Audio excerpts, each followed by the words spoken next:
I'm joined at the table by Serge Martinez. He's a law professor at the University of New Mexico. Laura Sanchez-Rivey is here. She's an attorney at Cuddy & McCarthy, LLP. Former State Senator Dede Feldman is with us. And one of our regulars, Tom Garrity from the Garrity Group PR. Now, before we get into the topics we selected this week, we want to get a brief reaction to the New Mexico Supreme Court ruling on straight party voting. The court ruled that Secretary of State Maggie Toulouse Oliver does not have the authority to add straight party voting to the ballot. And Serge, interested in your reaction, the whole table certainly, but your reaction right off the top.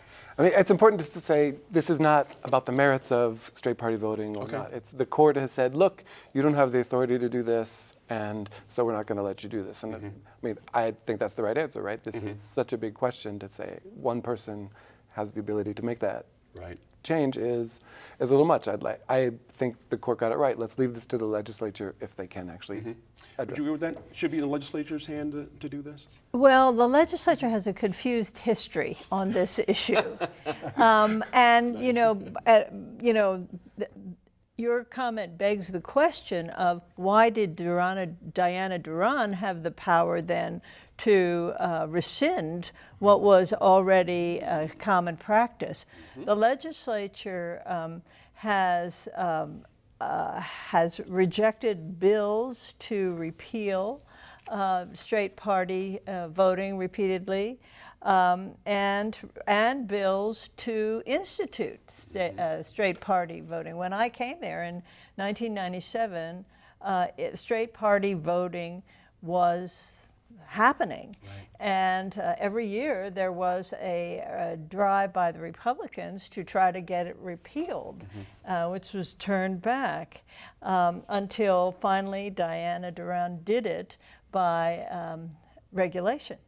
So she was able to do it, but the Secretary of State is not able to do what I think she meant as a sincere attempt to improve voter access, which is really her theme.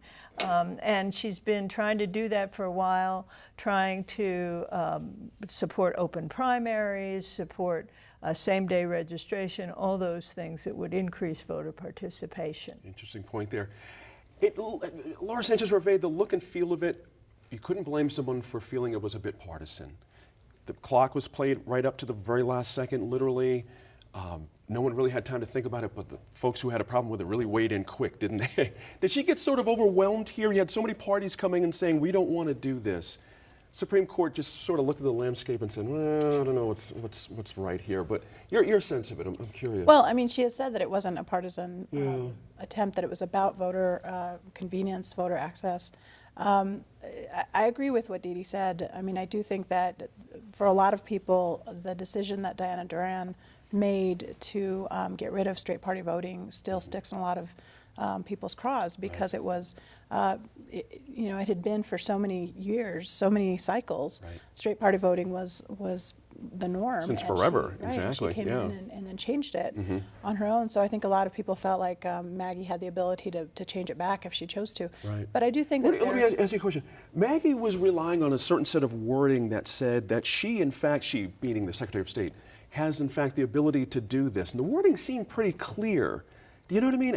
I'm curious how those two things weren't put together. Well, I think some of the arguments that the attorneys made during the hearing were that there had not been any public hearings related to this change, and I think that's a reasonable criticism. I think in state government in general, when there's regulations that are made, things that are changed that have such an impact on whether it's business or something as important as voting rights, it's important to make sure that you have public input and that you have enough of a timeline for that public input. It makes a huge difference in being able to legitimize the action. And so I think that that's probably a reasonable criticism, one that several of the justices felt was important. But I know Justice Daniels said that this was a very difficult decision. It was something that wasn't completely clear in his mind, and I think that reasonable minds will differ on this issue. But I think if you look at the history of what Dede has mentioned with, Senator, you don't ever lose your title of senator, so sorry about that, Senator. When you reflect back on what's happened in the legislature, I do think that there's been a very schizophrenic position, and it's been partisan with regard to how it's been addressed. I mean, certainly Republicans for a long time wanted to get rid of the straight party voting, and I think that that's the position that Diana Duran took and her advisors within that administration at the time. And so I think what we'll see is in the next session, we'll probably see a lot of effort to try to go back to the straight party voting. There'll probably be a few bills to do it one way or the other and clarify the law. That could be interesting. That could be very interesting. Your quick take on this, I'm going to spin to some, our main topic here. Oh, you but, bet. but your sense of it, did she have a fighting chance here even going in? She could have if she had really used it as a coalition building opportunity, but instead, she didn't bring any of the other parties together. She just kind of drove it through, and almost in the way of being like a victory lap. Sure. The Democrats are already going to do well this election cycle. This could have been viewed as a victory lap for the Democrats to say, let's really kind of drive it home and stuff. And sometimes those things have backfires. That's a good point. Now, on to our first main topic. Thank you all for your opinions on that. Wanted to follow up. Attorney General Hector Balderas released a report that identifies concerning patterns of hiding records at the University of New Mexico.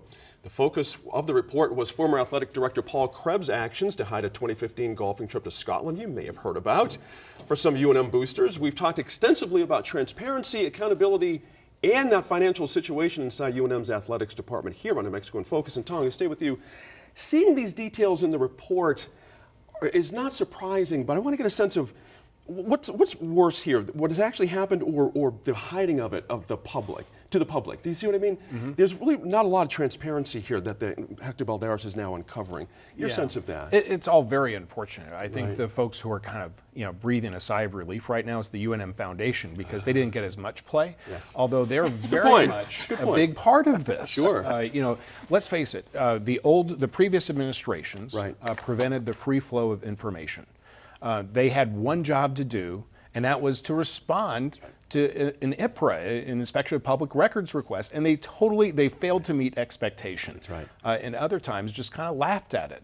So, I think that this is, it's bad on the previous, athletic director, it's bad on the previous university president and the existing UNM Foundation team. So it's just all very unfortunate. It's a good word to use there. It is unfortunate. How does this affect other parts of campus? I'm going to ask you this as well, Serge, but does it have a spillover effect on other parts of university culture? You know what I mean? When this kind of transparency is just not there, and we're asking other departments to be as transparent as possible about everything.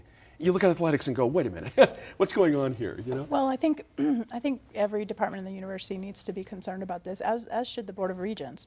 I mean, this is something that is really very important, and clearly there's a culture of not being transparent. And for a long time, people criticized Paul Krebs on a lot of fronts, but I don't think people fully realized his actions, how active he was in trying to prevent information, to the extent of sending an email to his wife about deleting emails. I mean, that's just not something that's done. So I think it speaks to a bigger issue about training that the university should take very seriously and engage in training their staff, their directors, their management, everybody about what's a public record and what your actions are Right. and what's expected of them. That's right. I think I like that hasn't- last bit there. Clearly hasn't been done. That's right.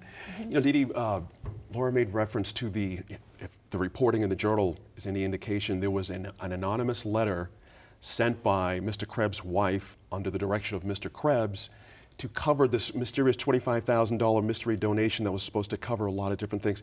It just reads bad. It just It's always doesn't the look- cover-up, isn't Thank it? you, It's isn't always it? the cover-up. Oh, and, my and gosh. following the $25,000 that was supposed to exonerate his action. That's right. So, that, and then, I mean, even down to the detail of like being sure to empty your trash. Right. Trash can, email trash can, so that no one would be able to find out about this. That's right. That really makes the university look bad. It looks like a Watergate on the Rio Grande. And, it's not really, but it looks bad. It's always the perception. Watergate on the river. I like that. I like that You- too. You know what's interesting about that to me, and our firm deals with a lot of IPRA issues with our clients. We represent a lot of public entities, a lot of educational entities. And we always make sure that they understand that deleting your trash doesn't do anything. Thank you. All it does is it deletes your, basically the emails that are in your Outlook. If you use Outlook or some other email client, your server is the one that keeps everything. And the server will have a backup of all the emails that have been sent. And really, when you're requesting an IPRA, when you're making an IPRA request, institutions can go back to the server and obtain original That's emails. right. So deleting doesn't do anything at all because you, as a general user, you don't have the ability to go back as an administrative person on the server authorized to go back and delete from the server. And so But it was that's the just- instruction to Right, the delete. instruction is the part Instruction that's- to delete. Exactly. And that shows the action. Surge, back to that question about the impact on the greater campus. And then also, you know, we have, you know, a new UNM president, a new athletic director. What's their issue in all of this? They can't turn back the clock and fix it, certainly. But there's got to be something that Laura's getting at, you know, about establishing a culture that we're going a whole nother way, folks. Yeah, I mean, I think I was shocked to see these emails, but I was also surprised to see the level of awareness of what could happen, right? Because it's easy to forget as just a regular employee at the giant institution that we're state employees, that this is all, you know, can be IPRA'd.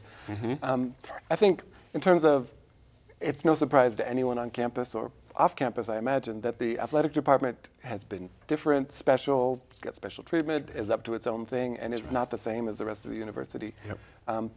You know, our new president has said she's committed to transparency, and I have no reason to doubt her, right? Especially in the light of all this, Right. that she will, as Laura was saying, right, help us understand what are our obligations, how do we deal with this stuff.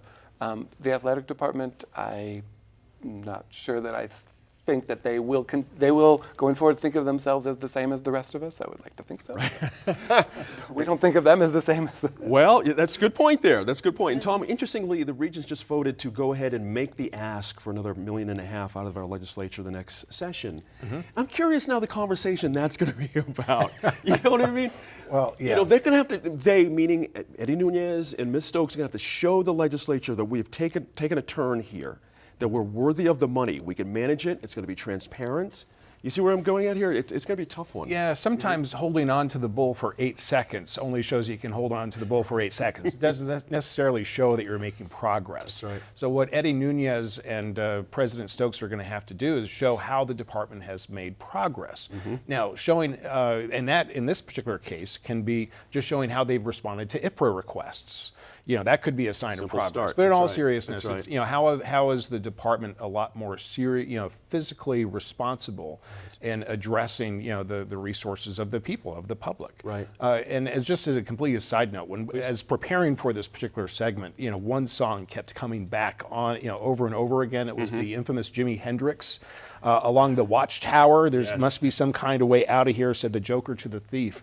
And I wonder if that was the backtrack that was playing as they were deleting emails and stuff like that, you know? You never know. You never know. never know. What drives people to do certain things. But news, I want to also add that President Stokes also announced this week that, Laura, we have a new lead attorney for UNM, Loretta Martinez, coming from out of state, but she's got some connections here. This can be a critical position when you're in these kind of negotiations, can't it? You know, having that lead attorney, it's not very public what goes on, but this can be a critical part of the teamwork here. Your sense of this hire? Well, I looked at it with particular interest just because it is such an important position. And I think that, you know, she seems to be very qualified, has a lot of experience in education. So I think she brings a good background. She does have family connections here, but my understanding is that she hasn't practiced here in New Mexico before. She's practiced in Colorado. And so I think one of the important things to do right out of the gate is to, you know, to be clear from the President's office and from the General Counsel's office that there will be a change in culture about these issues, and they're going to be taken very seriously. And I think as a new attorney in the state, it's important to become completely fluent in IPRA and the Open Meetings Act and all of those, the Government Conduct Act and all of the things that are really important for the university to ensure that they're complying with. And I think that as a new person in that role, she has an opportunity to really set the tone going forward and to ensure that there's expectations for everybody, including the athletic department, and that they're going to comply with that. That's right, the honest third broker. That's You right. know, one thing that she could do right away to indicate that this is a new philosophy is stop charging for electronic records. Right. They're charging now 35 cents a page Right. after the first 20 pages. I don't even know how they calculate pages Thank on you. electronic Thank you. records. Exactly. But that's certainly a barrier to anyone except the big guys who have the money to pay for it. Good point. They have to wrap up there now.